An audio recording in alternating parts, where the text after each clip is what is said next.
One big advantage here from China is the long-term approach.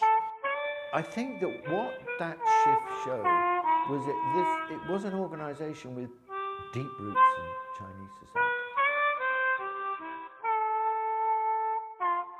One big advantage here from China is the long-term approach.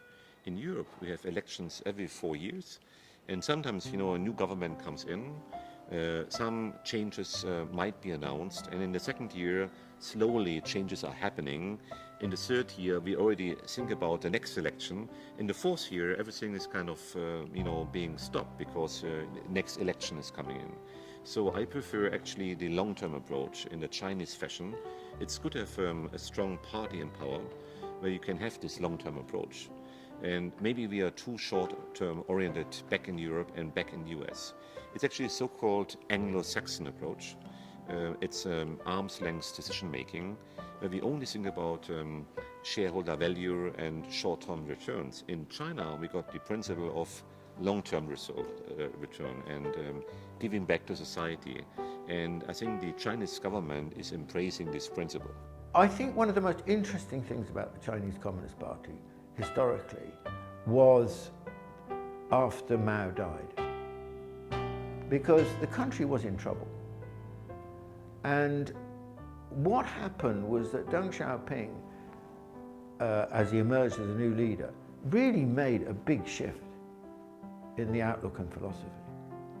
Now, if I look around the world, it's very unusual to see political organizations, political parties making that kind of shift, because they become captured by their own prejudices and values.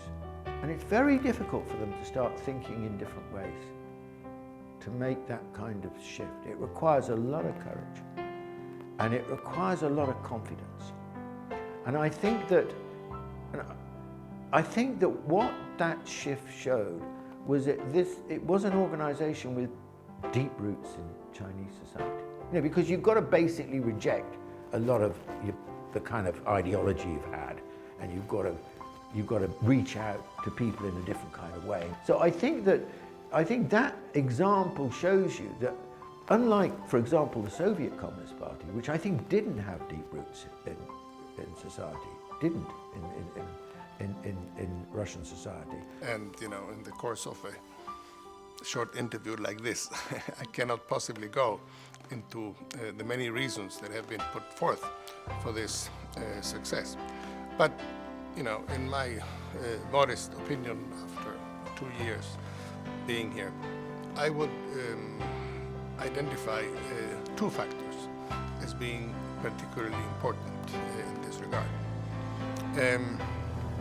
One of them is to strike an adequate balance between the role of the market, the role of supply and demand on the one hand, and the role of public policy, the role of government on the other.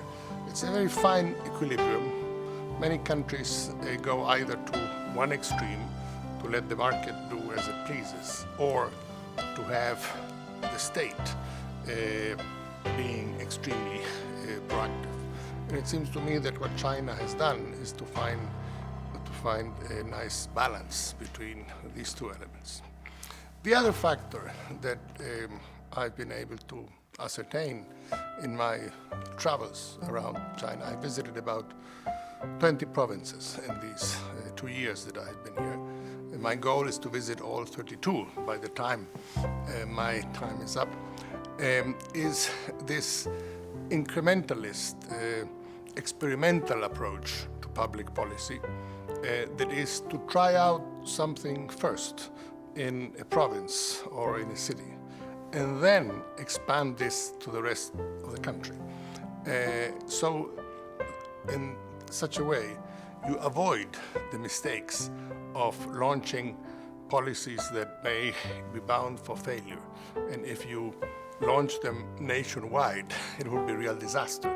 But if you try them out in some place, say as the opening was tried out in Shenzhen in the early 80s, then if it works out, you can expand it to other places. Now, the expression, if I'm not mistaken, from Mr. Deng Xiaoping is to cross the river while feeling the stones.